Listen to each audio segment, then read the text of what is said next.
bergerak berbagi untuk negeri, guru penggerak majukan pendidikan, guru penggerak menghamba pada murid, kreatif rancang pembelajaran, hargai potensi tingkatkan prestasi, lahirkan profil pelajar Pancasila. Belajar bergerak berbagi untuk negeri, kita menjalin kolaborasi. Belajar bergerak berbagi untuk negeri, demi bakti pada Ibu Pertiwi.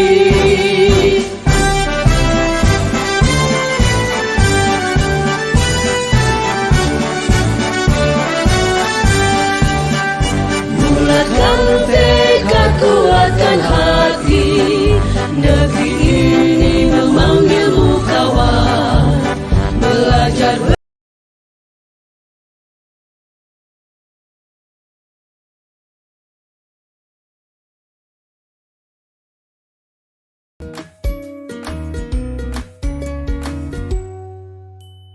Salam bahagia Ibu dan Bapak guru hebat.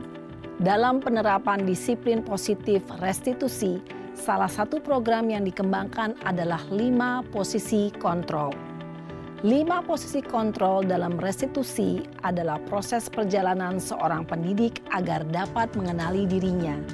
Pada video kali ini, kita akan membahas tentang 5 posisi kontrol yang dikembangkan oleh Diane Goossen dan contoh penerapannya.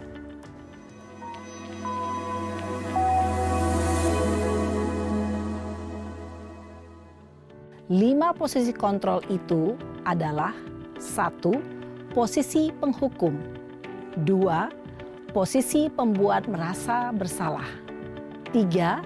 Posisi teman, 4. Posisi pemantau atau monitor, dan 5. Posisi manajer. Untuk lebih memahami kelima posisi tersebut, mari kita saksikan kasus Naren yang terlambat hadir 20 menit di sekolah dan melihat bagaimana kelima posisi kontrol dalam menghadapi masalah tersebut.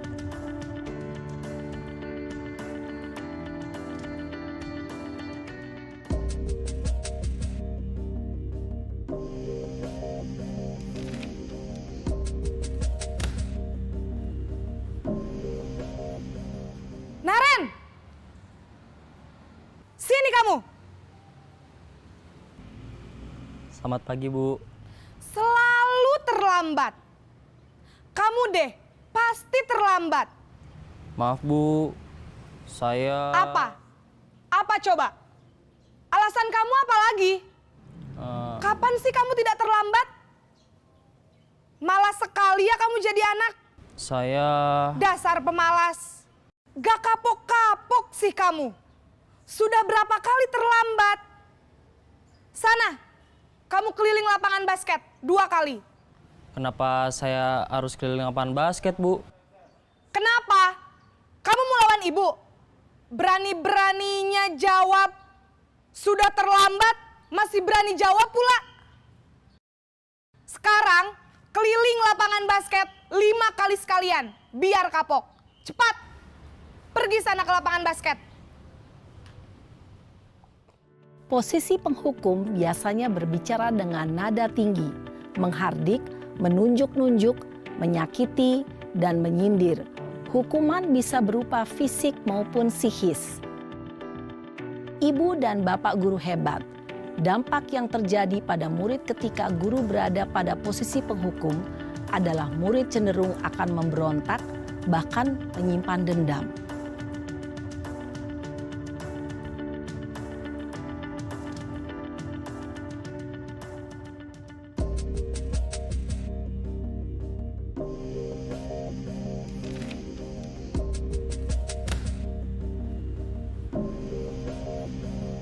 Naren!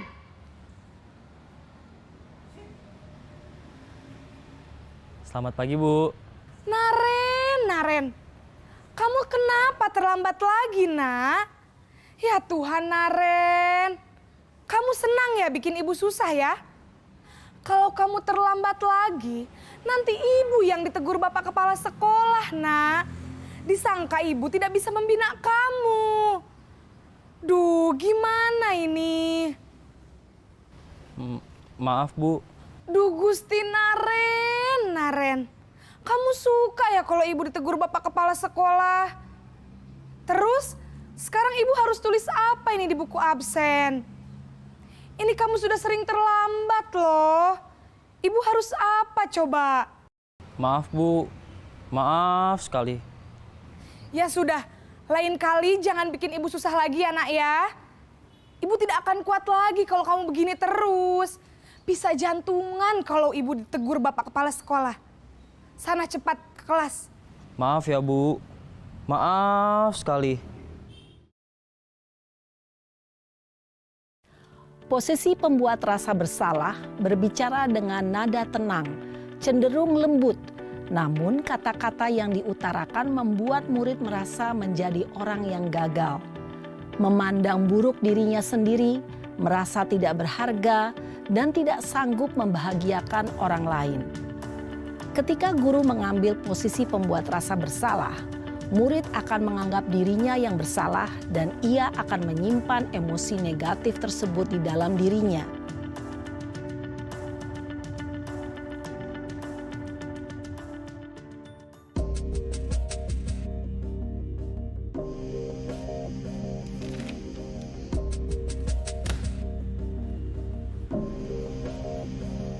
Naren!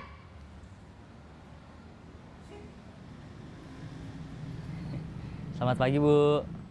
Wah, sudah jam berapa ini nak?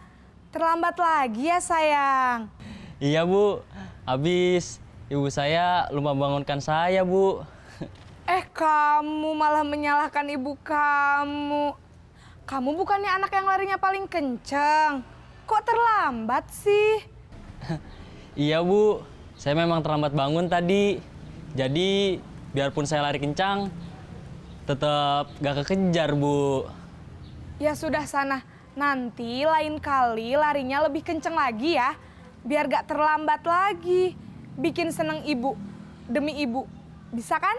Bisa lah, Bu. Ya sudah sana masuk kelas. Ibu beresin urusan absen kamu. Kamu ini ada-ada saja.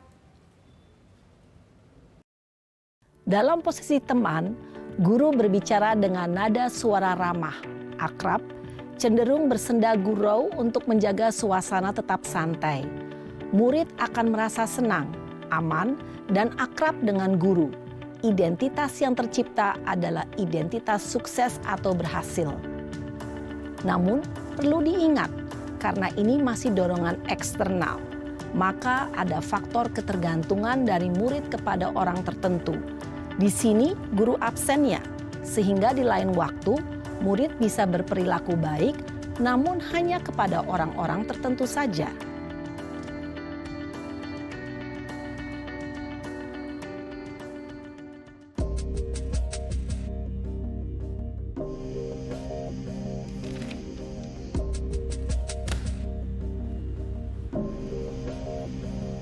Naren!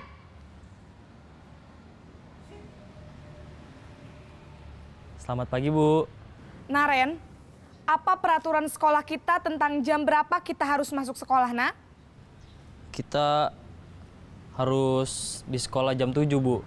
Iya, betul. Sekarang sudah jam 7.20. Naren sudah tahu konsekuensinya jika terlambat hadir. Paham, Bu. Saya harus tinggal kelas pas jam istirahat selama 20 menit. Iya, benar. Konsekuensinya demikian. Jadi nanti jam 9.30 pas istirahat, kamu harus tinggal di kelas, kerjakan tugas tambahan untuk ketertinggalan kamu, ya? Baik, Bu.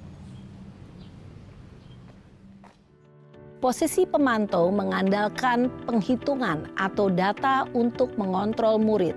Guru mengarahkan murid berdasarkan peraturan dan konsekuensi. Seorang pemantau menunjukkan bahasa tubuh dan ekspresi wajah yang datar dan cenderung formal.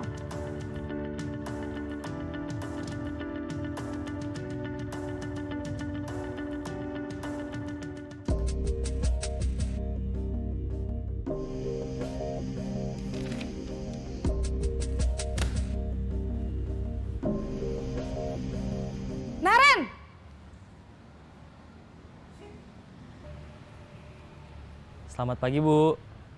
Selamat pagi, Naren. Maaf, Bu. Saya terlambat. Iya, sekolah masuknya jam 7, sekarang sudah jam 7.20. Jadi sekarang bagaimana ini, Naren? Maaf, Bu. Saya lupa setel alarm saya semalam. Baiklah, menurut kamu, keyakinan sekolah yang mana yang perlu kamu tingkatkan? Menghargai diri sendiri dan orang lain mungkin ya, Bu. Setuju. Jadi, apakah Naren meyakini prinsip saling menghormati tersebut? Iya, Bu. Saya meyakininya. Apakah Naren bersedia memperbaiki masalah keterlambatan ini? Bersedia, Bu. Bagaimana kamu akan perbaiki masalah keterlambatan ini? Saya akan coba untuk tidak lupa menyetel alarm saya, Bu. Baik, kalau Naren lupa menyetel alarm di rumah, ada orang yang kira-kira bisa bantu mengingatkan tidak? Ada, Bu. Kakak saya, Kak Ema. Ada lagi selain Kak Ema? Selain Kak Ema, ada ibu saya. Baik, jadi yang mengingatkan Naren adalah Kak Ema dan ibu kamu ya? Kira-kira akan mulai setel alarm kapan nih, Naren? Setelah pulang sekolah, akan segera saya lakukan. Baik, jadi Naren akan setel alarm untuk bangun besok pagi dan akan diingatkan oleh kakak dan ibunda Naren ya. Ada lagi yang mungkin perlu dilakukan, Naren? Agar tidak terlambat bangun lagi. Tidak ada, Bu. Baik, Naren. Terima kasih untuk kerjasama kamu. Sekarang kamu perlu kembali ke kelas untuk belajar. Baik, Bu. Terima kasih. Posisi manajer adalah posisi kontrol yang disarankan untuk membimbing murid memiliki sikap disiplin yang positif, yaitu murid yang mandiri, bertanggung jawab, dan dapat memecahkan masalah. Tujuan dari posisi ini adalah agar murid dapat berefleksi atas tindakannya. Guru akan dengan tulus memberikan pertanyaan-pertanyaan bermakna, sehingga membuat murid dapat belajar dari kesalahannya dan mencari sebuah solusi untuk menyelesaikannya. Ibu dan Bapak guru hebat, setelah mengamati adegan kelima posisi kontrol tadi, kira-kira posisi mana yang paling ideal? Posisi mana yang dapat menunjang motivasi intrinsik murid?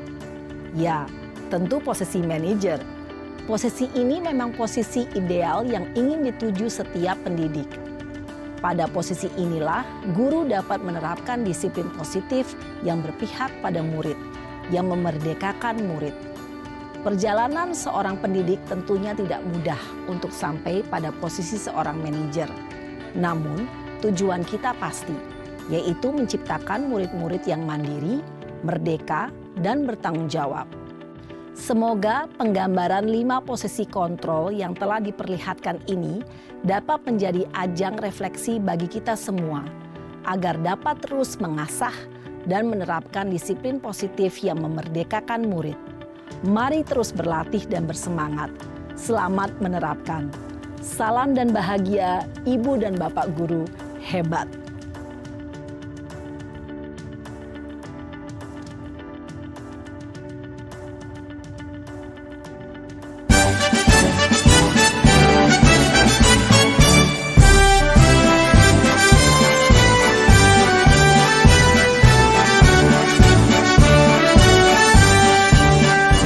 Bulatkan tekad kuat.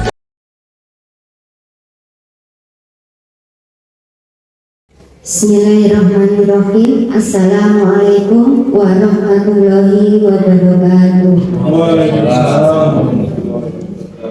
Yang terhormat Bapak Kepala SDN Mangga 3 serta Bapak Ibu guru sekalian, di sini saya akan membacakan susunan acara diseminasi budaya positif yang akan disampaikan oleh Bapak Saiful Mardi Atmoko. Yang pertama adalah pembukaan, yang kedua sambutan kepala sekolah, yang ketiga penyampaian materi diseminasi budaya positif, yang keempat tanggapan teman sejawat, dan yang kelima penutup. Masuki acara pertama pembukaan. Supaya acara diseminasi budaya positif ini berjalan dengan lancar, mari kita buka dengan bacaan basmalah bersama-sama. Bismillahirrahmanirrahim. menginjak acara yang kedua, sambutan kepala sekolah kepada Bapak Suwansi dipersilakan. Assalamualaikum warahmatullahi wabarakatuh. Waalaikumsalam. Alhamdulillahirrahmanirrahim. Selama belajar bersama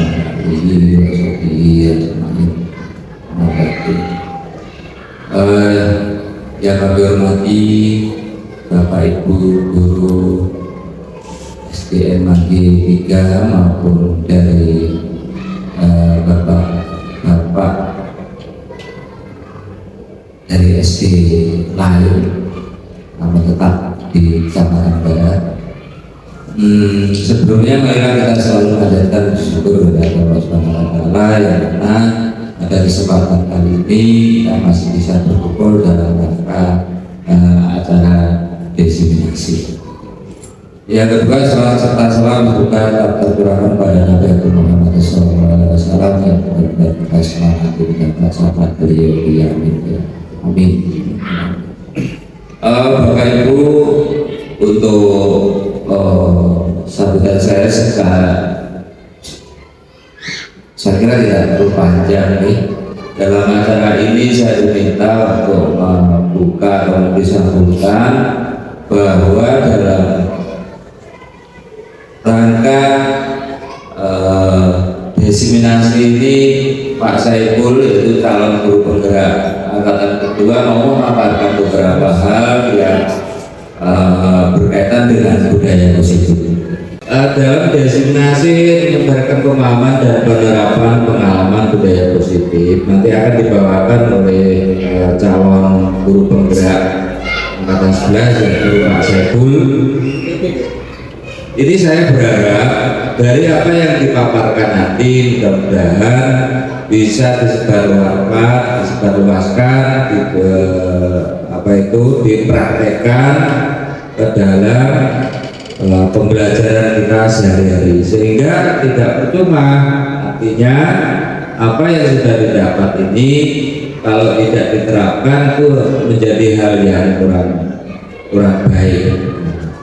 Artinya supaya kami berharap supaya dalam kehidupan sekolah kita nanti ada beberapa hal yang berubah, terutama budaya positif yang nanti akan disampaikan. Itu saya kira Bapak Ibu yang perlu kami sampaikan. Tolong nanti diikuti dengan baik. Dan saya berharap sekali lagi nanti diterapkan kalau itu sesuai dengan situasi dan kondisi sekolah itu diterapkan dengan baik di sekolah masing-masing. Itu yang perlu kami sampaikan. Ada kurang lebihnya mohon maaf. Wassalamualaikum warahmatullahi wabarakatuh. Terima kasih Bapak Suwansi sambutannya. Memasuki acara ketiga, penyampaian materi desiminasi budaya positif oleh Bapak Saiful Mardianoko. Kami persilakan. Bismillahirrahmanirrahim. Assalamualaikum warahmatullahi wabarakatuh. Yang saya hormati Bapak Kepala Sekolah SDN Manggi 3 serta Bapak Ibu Guru SDN Manggi 3, tak lupa teman-teman dari SDN lembaga lain yang bersedia membantu dalam kegiatan diseminasi yang akan saya laksanakan pada pagi hari ini. Berikutnya adalah tentang pembelajaran dengan paradigma baru. Pembelajaran dengan paradigma baru merupakan pembelajaran prinsip pembelajaran berdiferensiasi sehingga para peserta didik sesuai kebutuhan dengan tahap pengembangan sesuai teori psikologi modern untuk mewujudkan profil pelajar Pancasila. Berikutnya adalah miskonsepsi tentang teori kontrol. Yang pertama adalah ilusi guru mengontrol murid. Yang kedua adalah ilusi bahwa semua penguatan positif, efektif dan bermanfaat. Berikutnya adalah ilusi bahwa kritik dan membuat rasa salah mampu menguatkan karakter. Yang terakhir adalah ilusi bahwa orang dewasa tidak memaksa. Itu adalah konsep tentang teori kontrol.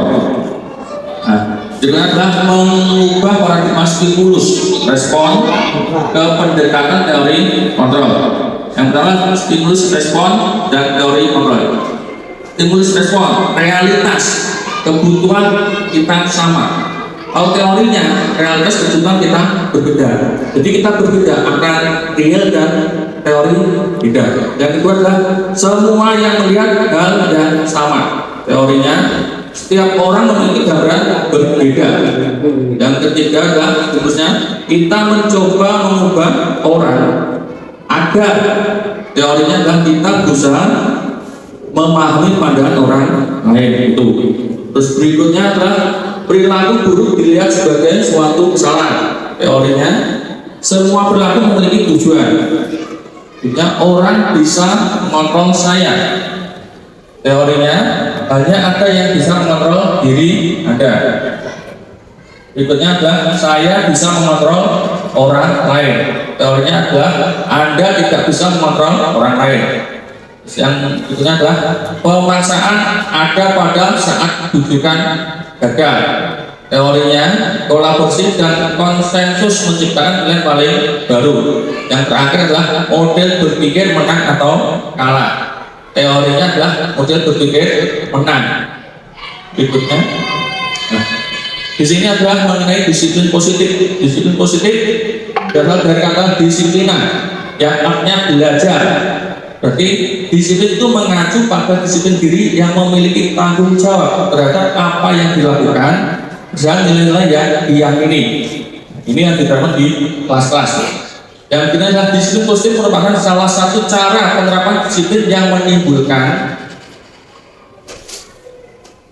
disiplin yang bertujuan untuk menumbuhkan kesadaran serta memberdayakan peserta didik tanpa timbulan penghargaan dari reward, ancaman atau hukuman.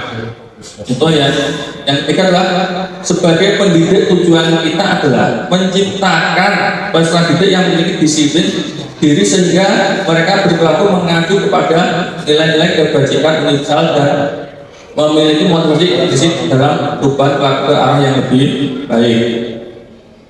Nah, di sini adalah nilai-nilai kebajikan. Nilai kebajikan yang kita sepakati bersama lepas dari suku, bangsa, agama, bahasa maupun latar belakang. Contoh nilai kebajikan institusi atau organisasi. Yang pertama, profil pelajar Pancasila. Nilainya beriman dan bertakwa pada Tuhan Yang Maha Esa dan berakhlak mulia, berkebinekaan, global, gotong royong, mandiri, kreatif, dan bernalar kritis. Berikutnya adalah Ibu Primary Yes Program. Toleransi, rasa hormat, integrasi, mandiri, menghargai, antusias, empati, keinginan, tawan, kreativitas, kerjasama, percaya diri, dan komitmen. Yang terakhir, keterampilan hidup atau life skill. Di sini ada yang dapat dapat dipercaya lurus hati pendengar yang aktif, tidak merendahkan orang lain dan memberikan rasa yang terbaik dari diri. Nah, itu adalah yang nilai kebajikan. Yang ini ya kebutuhan dasar manusia. Kebutuhan dasar manusia adalah segala sesuatu yang kita lakukan untuk mendapatkan apa yang kita inginkan. Seluruh tindakan yang kita lakukan memiliki tujuan tertentu, dan semua usaha terbaik yang kita lakukan adalah dalam rangka hal kebutuhan dasar kita terpenuhi dengan baik. Mungkin sedikit saya di sini ya, kebutuhan dasar manusia.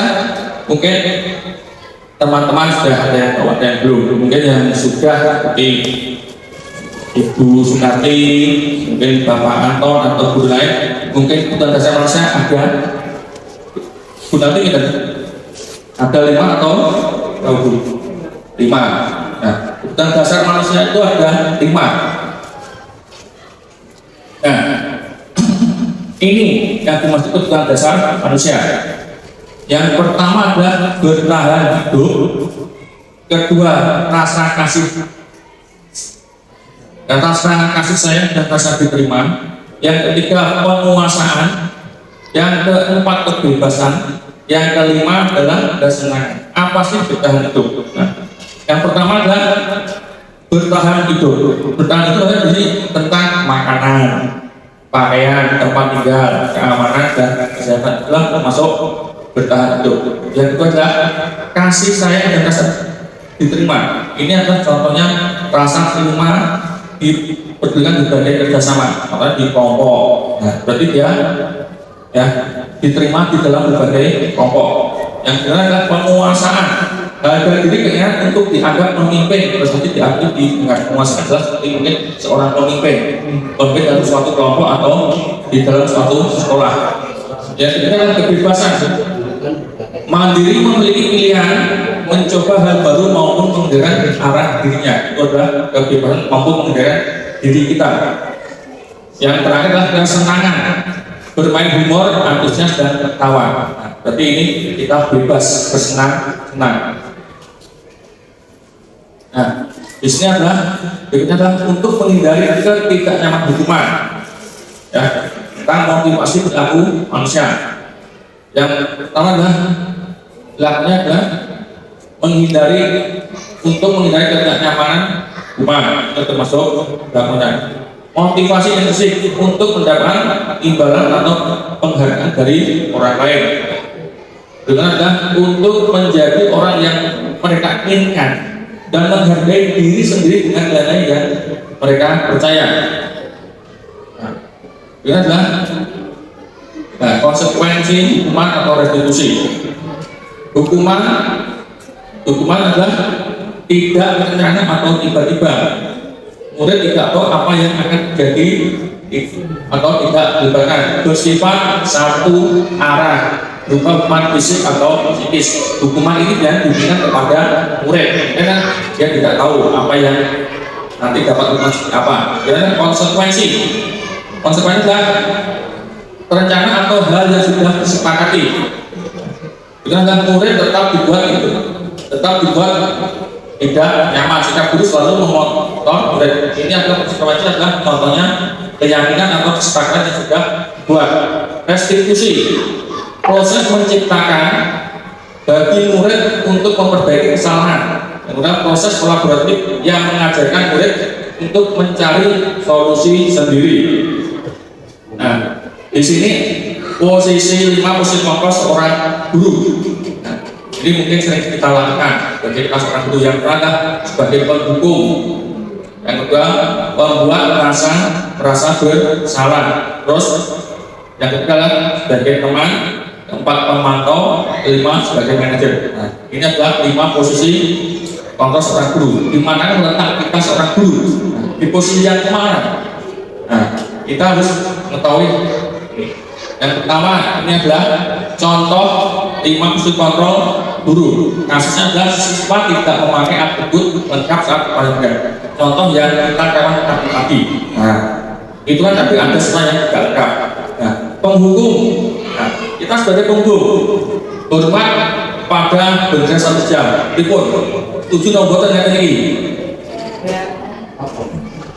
Penghukuman, seandainya ada siswa yang tidak pakai atribut disuruh hormat bendera 1 jam. Ripun. Nah, tidak setuju. Karena apa? Itu mungkin, nah kita sebagai penghukum harus tahu bagaimana orang-orang yang kita kanakan, mungkin ada cara yang lain itu ya. Kalau berhormat 1 jam mungkin itu lebih dengan siswa itu. Yang kedua adalah membuat merasa bersalah. Berapa kali ibu bapak harus memberitahu kamu lalu saja mengejar ibu bapak. Contohnya, satu orang anak sudah diberikan berkali-kali, tapi yang upacara bendera selalu melanggar. Itu kan merasa bersalah. Bagaimana cara mengatasinya? Kita sebagai guru pasti merasa bersalah. Kenapa? Tidak bisa melakukan sesuatu tersebut. Itu adalah sebagai pembuat rasa bersalah. Nah, berikutnya adalah sebagai teman. Ayo dong kita ikuti aturan sekolah, tolong bantu bapak ibu yang sekali ini. Ya sudah, kita tidak apa-apa, lain kali jangan sampai buat seperti itu lagi ya. Ini kita sebagai teman adalah berbicara dengan hal tersebut. Jadi kita berbicara nah, sambil istirahat, duduk bersama, kenapa mau belajar? Nah, kita minta tolong jangan pulang lagi ya, tiap pelajaran nanti tiap hari Senin. Itu ada sebagai teman murid dan sebagai teman. Itu adalah pemantau. Nah, kita memantau. Kamu sedang mendengar peraturan sekolah. Kamu tahu konsekuensinya. Setelah upacara kamu diangkut ke operasi dan jangan ulang lagi. Konsekuensinya adalah pemantau dan kita mengingat anak dengan konsekuen apa yang terjadi jika kamu tidak memakai atribut lengkap. Jadi kita selalu memantau anak mana aja yang tidak lengkap dalam pemakaian atributnya. Ini kita sebagai manajer. Nah, manajer, apakah kamu tahu selalu kira-kira bagaimana kamu memperbaiki selalu? Nah, berarti kita sebagai manajer itu menegur anaknya, mengajak ngobrol anak dalam bidang apa sih yang kamu lakukan? Apakah yang kamu lakukan itu salah atau benar? Nah, kita sebagai manajer, jadi mungkin dari sini Bapak-Ibu sudah tahu posisi saya sebagai posisi waktu yang mana? Penghukum atau mungkin teman atau manajer atau pemantau, itu kita harus tahu. Tapi kebanyakan di sini juga 5-5 juga kita lakukan, tidak sebagai hukum aja, jadi teman. Itu adalah contoh 5 penerapan 5 posisi kontrol seorang guru dalam halnya siswa tidak memakai atribut waktu upacara bendera. Di sini posisi kontrol apakah aku? Di sini ada kata saya kecewa sekali dengan kamu. Berarti kita sebagai guru kecewa dengan seorang siswa itu. Kecewanya kenapa? Sudah diingatkan tapi selalu melanggar. Itu adalah pertama. Yang kedua, kamu tidak pernah melakukannya. Contohnya, sudah diingatkan berkali-kali terus berulang-ulang melakukan perbuatan yang sama atau hal yang salah. Atribut tidak mau dilengkapi. Nah, itu kita sebagai sang guru mungkin sangat jengkel. Berikutnya,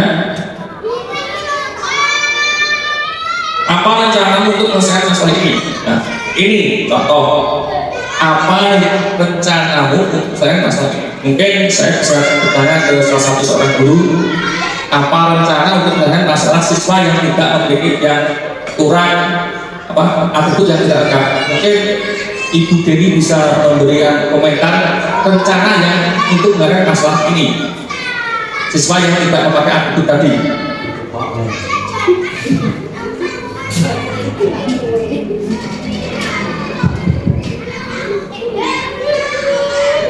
Terima kasih Pak Saiful. Rencana apa yang bisa kita gunakan untuk menyelesaikan masalah yang tadi disampaikan? Contohnya yaitu pemakaian atribut yang kurang lengkap. Pertama, pemakaian atribut yang kurang lengkap biasanya dipengaruhi oleh keteledoran anak yang sebenarnya atribut itu sudah disiapkan sebelum kenaikan kelas atau saat awal tahun pelajaran itu akan dimulai.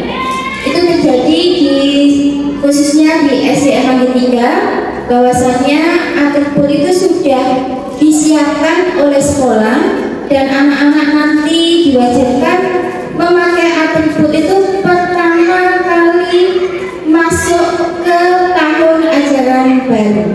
Sehingga apa yang kita lakukan apabila ada anak yang belum memakai atribut? Satu, menanyakan permasalahan anak, apakah anak tersebut lupa atau sebagainya. Jangan dahulu memberikan punishment atau hukuman. Yang kedua, karena ini berkaitan dengan pemasangan, tentunya anak tidak bisa memasang sendiri tanpa bantuan dari orang lain, terutama dari orang tua. Memberitahu kepada orang tua tentang pentingnya pemasangan atribut sekolah bagi anak-anak, baik melalui WhatsApp grup wali murid atau juga bisa langsung Bapak Ibu yang memiliki putra dihubungi melalui jaringan pribadi. Jadi diusahakan adanya kerjasama dari pihak sekolah maupun dari pihak orang tua wali tanpa selalu memberikan punishment atau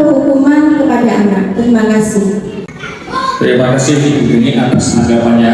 Mungkin dengan solusi itu kita bisa lebih bijak dalam mengatasi siswa tersebut. Nah, dengan contoh tadi, nah, kita tanya kenapa, terus diumumkan di grup wali kelas, itu juga kata bijak. Karena apa? Pemasangan bed itu tidak mungkin siswa bisa melakukan tidak asal nempel pakai lem, itu tidak mungkin. Nah, itu adalah rencana. Berikutnya, ayolah lakukan demi Bapak Ibu guru ya. Contoh, ini lakukan demi Bapak Ibu guru sekolah kita. Jadi jangan semata-mata kita pakai bed itu, kita nggak usah pakai bed. Nah, ingat Bapak Ibu guru yang ada di dalam kelas. Karena apa? Contoh mungkin kelas mana sih misalnya kelas 4 atau 5 nggak pakai bed. Nah, itu nanti pasti kita tanya, kamu kelas berapa? Kelas 4. Siapa walinya?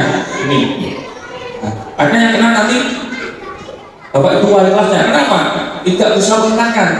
Nah, dipikir Bapak Ibu wali kelas, membiarkan anak tersebut. Nah, berarti lakukanlah demi Bapak Ibu guru wali kelas yang ada di kelas masing-masing. Berikutnya, kamu tidak pernah mendapat nilai jika tidak mengerjakan tugas. Nah, ini juga perlu. Contoh siswa itu tidak pernah mendapat nilai jika tidak mengerjakan. Contoh PR. Nah, PR atau mungkin atribut itu juga pengaruh dari disiplinan. Nah, nilainya itu juga sama. Jadi kita harus sebagai siswa itu haruslah mereka tugas-tugas apapun yang dikasih wali kelas atau guru itu sebisa mungkin dikerjakan tepat waktu. Itu adalah tugas. Nah, keyakinan kelas. Di sini ada keyakinan dan ada kesepakatan. Sama nggak keyakinan dan kesepakatan kelas? Sami boleh. Sami. Keyakinan kelas adalah mengapa keyakinan kelas? Ya, mengapa bukan peraturan kelas? Kalau keyakinan sendiri, peraturan sendiri. Ya, itu keyakinan kelas. Contoh ini. Nah, pembentukan keyakinan kelas. Contohnya, kelas sudah yang pertama siswa bagaimana itu siswa di pro mungkin masuk jam sekian, datang tepat waktu. Terus mungkin laporan tidak mengerjakan tugas. Nah, itu aturan harus dikerjakan terus barang. Yang kedua adalah bersifat abstrak. Yang kedua berupa pernyataan universal. Yang ketiga dibuat dalam pernyataan positif. Nah, kesepakatan atau keyakinan itu harus dibuat dengan hal yang positif, jangan berupa yang modern atau yang hal-hal negatif. Yang keempat sedikit saja agar mudah diingat. Berikutnya adalah sesuai dengan kondisi kelas dan sekolah sehingga mudah diterapkan. Yang terakhir adalah semua warga sekolah atau warga kelas dilibatkan saat membuat keyakinan kelas. Jadi keyakinan kelas ini kalau bisa kita buat dengan siswa atau mungkin dengan wali murid juga bisa. Nah, dengan segitiga restitusi, apa sih restitusi? Nah, restitusi adalah proses menciptakan kondisi bagi murid untuk memperbaiki kesalahan sehingga mereka bisa kembali pada kelompok mereka dengan karakter yang lebih kuat. Contohnya adalah seperti belajar dari kesalahan, memperbaiki hubungan, dan adalah merupakan tawaran untuk bukan paksaan. 4. Menuntut untuk melihat ke dalam diri. 5. Fokus pada karakter. Yang terakhir adalah fokus pada solusi. Segitiga restitusi itu ada 3. Yang pertama adalah menstabilkan identitas. Yang kedua, validasi tindakan yang salah. Yang ketiga, menanyakan keyakinan. Adalah sehingga ini adalah suatu proses dialog oleh guru agar dapat menghasilkan murid yang mandiri dan bertanggung jawab. Nah, itu. Nah, yang pertama adalah menstabilkan identitas. Berdasarkan prinsip membuat kesalahan adalah bagian dari proses belajar. Apa sih yang perlu kita buat? Karena berbuat salah itu wajar. Tidak ada manusia yang sempurna. Ibu bapak juga pernah melakukan itu. Ibu bapak tidak mau mencari siapa yang salah, Tapi Bapak Ibu ingin mencari solusi dari permasalahan ini. Jadi kamu berdasarkan itu. Jadi di adalah mencari, menanyakan kesalahan siswa. Kenapa berbuat hal yang salah itu? Melestarikan identitas. Itu adalah validasi tindakan. Berdasarkan prinsip setiap pelaku berupaya memenuhi suatu kebutuhan yang pertama. Kamu pasti punya alasan mengapa melakukan hal itu. Jadi seorang satu pasti bertanya, kenapa kamu melakukan hal tersebut? Contohnya, atribut kamu kenapa tidak lengkap? Itu pasti tanya. Yang kedua adalah padahal kamu bisa melakukan hal yang lebih buruk dari dia. Nah, berarti mungkin satu kita tanya, apa ada yang lebih buruk lagi? Tuh. Sebenarnya adalah kamu patut bangga karena telah melindungi sesuatu yang penting buatmu. Itu adalah kamu melakukan karena bertahan sesuatu yang penting bagimu. Yang ketiga adalah menyanyikan keyakinan. Berdasarkan prinsip secara kontrol bahwa pada dasarnya kita termasuk secara impulsif. Yang kedua adalah apa keyakinan kelas kita? Nah, kita ditanya keyakinan kelas yang sudah kita buat apa aja. Yang kedua nilai apa yang telah disepakati bersama. Berikutnya adalah seperti apa gambar sebuah kelas yang ideal untuk kamu. Yang terakhir adalah kamu ingin menjadi orang yang seperti apa? Itu adalah masuk keyakinan kelas. Nah, ini contoh siswa yang kemarin terlambat datang ke sekolah.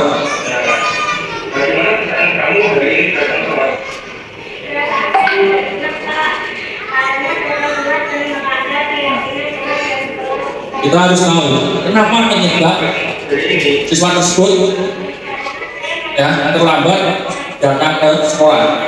Kita harus mengetahui apa yang kamu lakukan agar kamu besok bisa menemukan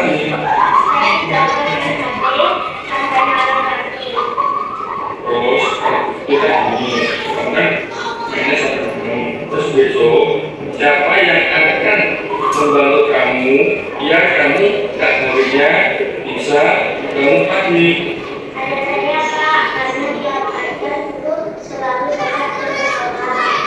Tapi jangan diulangi lagi ya. Ini adalah sedikit siswa mungkin siswa tersebut contoh kasusnya adalah karena apa? Siswa tersebut kebanyakan bermain HP waktu malam hari. Akhirnya apa? Waktu pagi susah bangun pagi. Nah, akhirnya solusinya seperti itu. Nah, mungkin orang tua kebangun kenapa? Yaitu anak sekarang banyak bermain HP, bukan buat belajar tapi bermain game sampai larut malam. Itu. Jadi mungkin itu sedikit kasus yang perlu kita telaah bagaimana cara mencari solusinya, ya bagaimana yang baik buat siswa tersebut. Kalau yang ini siswa yang usil menyembunyikan sepatu temannya nggak terima, akhirnya berantem. Nah, kita juga perlu menggalinya. Ditanya kenapa kamu itu, ya ini tuh. Ya. Nah, mungkin cukup sini ya penutup dari saya dalam pemaparan program disiplin positif ini. Hendaknya guru memiliki standar kepribadian profesional dan sosial yang baik, di mana guru mampu merefleksi dirinya dalam posisi kontrol saat ini, bagaimana berjalan diri sebagai apa atau manajer yang menuntut murid-murid menjadi insan yang mandiri, merdeka dan bertanggung jawab. Yang terakhir, terima kasih mungkin atas penyampaian materi saya tentang dan diskriminasi budaya positif. Mungkin kiranya itu yang dapat saya sampaikan. Mungkin nanti ada tanggapan dari teman-teman. Silakan. Terus saya mohon maaf. Sini mungkin saya kembali lagi ke MC atau moderator. Demikian tadi penyampaian diskriminasi budaya positif oleh Bapak Saiful. Menginjak acara selanjutnya tanggapan teman sejawat. Monggo. Terima kasih untuk waktu yang sudah diberikan kepada saya. Sebelumnya saya sampaikan terima kasih sekali atas pemaparan yang sudah disampaikan oleh Pak Saiful. Dari beberapa hal tadi, saya menyimak sekali tadi tentang kebutuhan manusia dan posisi kontrol. Ini yang menarik bagi saya ini tentang posisi kontrol. Tadi ada posisi kontrol sebagai pemantau, sebagai teman, sebagai penghukum, dan pembuat rasa bersalah, dan yang terakhir posisi kontrol sebagai manajer. Ini saya sangat tertarik sekali untuk yang posisi kontrol sebagai manajer. Di sini anak-anak itu apabila melakukan kesalahan itu diberikan kesempatan untuk menyampaikan atau memaparkan alasannya dari kesalahan yang sudah dia lakukan. Sekaligus dia diberikan kesempatan juga untuk mencari solusinya atau penyelesaian dari masalah yang dia lakukan itu. Jadi di sini guru tidak semata-mata menyalahkan. Langsung biasanya yang terjadi selama ini itu apabila anak melakukan kesalahan itu guru langsung just kamu salah, kamu harus seperti ini. Saya tidak mengerjakan PR, kamu harus menulis 2 lembar atau kamu lari di halaman 5 kali. Biasanya yang terjadi selama ini itu seperti itu. Nah ini kalau kita terapkan posisi kontrol sebagai manajer, itu anak diberikan kesempatan minimal dia menyampaikan alasannya apa. Kalau dia melakukan kesalahan seperti tadi yang sudah dicontohkan tadi, dia diberikan alasan kenapa kok terlambat. Terus dia juga harusnya bagaimana itu dia bisa mencari solusinya sehingga dia bertanggung jawab atas kesalahan yang sudah dia lakukan, sehingga di masa yang akan datang setelahnya dia nggak akan mengulangi perbuatannya lagi. Dan ini juga bisa jadikan pelajaran untuk teman-teman yang lainnya. Apabila melakukan kesalahan dia bisa lebih hati-hati lagi sehingga tidak terulang lagi kesalahan yang sama. Mungkin itu saja tanggapan dari saya. Terima kasih waktunya. Atas tanggapan Ibu Ratni, semoga kedepannya kita sebagai seorang guru tidak gegabah dalam mengambil suatu sikap atau suatu masalah dengan cara menghukum anak. Jadi kita harus, mungkin kedepannya kita harus mencari dulu permasalahan anak itu kenapa bisa melakukan kesalahan. Jadi kita tidak asal hukum. Jadi kita lebih bijak lagi mencari solusi atau menaik anak sebabnya. Terima kasih, mungkin masalah yang sangat baik atau yang bagi saya yang sangat mendukung kedepannya jika nanti kita sebagai manajer harus bagaimana. Terima kasih atas tanggapan yang positif dari Bu Nati. Mungkin dari saya, dari penyampaian saya tidak ada kata-kata yang salah atau kurang benar dari Bapak Ibu guru serta teman-teman dari lembaga lain. Saya mohon maaf. Wassalamualaikum warahmatullahi wabarakatuh.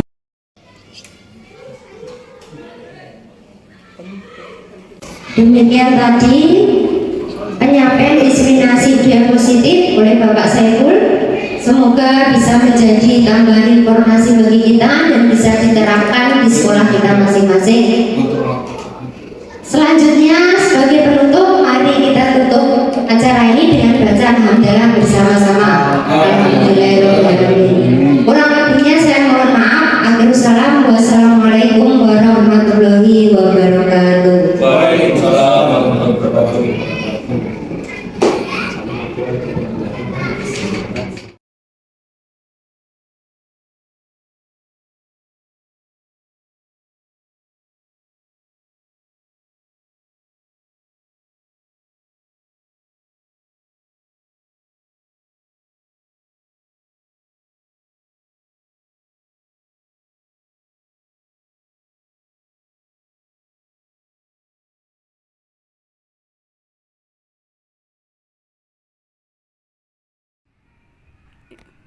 Kenapa? Apakah kamu tahu saya panggil ke sini?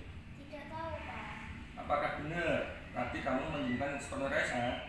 Benar, Pak. Kenapa kamu menyimpan sepatu teman kamu? Karena iseng, Pak. Saya menyembunyikan sepatu Raisa. Nah, apakah itu sesuai dengan keyakinan kita, kelas kita? Tidak sesuai, Pak, dengan keyakinan kelas yang telah kita buat. Nah, terus apakah kamu menyadari bahwa perbuatan yang kamu itu salah? Ya, Pak, saya menyadari kalau yang saya lakukan salah. Terus yang berikutnya, apakah kamu mau meminta maaf ke teman kamu? Ya, Pak, saya nanti akan meminta maaf ke Raisa dan tidak mengulangi perbuatan saya tadi. Nah, kalau begitu nanti tolong habis ini nanti minta maaf ke temanmu Rasa ya.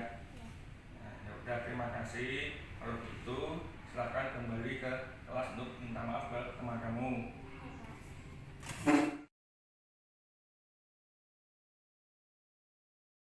Kamu nggak saya panggil ke sini? Tidak tahu, Pak. Sekolah masuk pukul berapa? Pukul 7. Nah, bagaimana perasaan kamu hari ini datang telat? Perasaan saya tidak senang, Pak, karena datang telat dan melanggar keyakinan kelas yang telah kita buat. Kenapa kamu datang hari ini? Karena saya main HP sampai malam sehingga susah bangun pagi. Nah, apa yang kamu lakukan agar kamu besok bisa bangun pagi?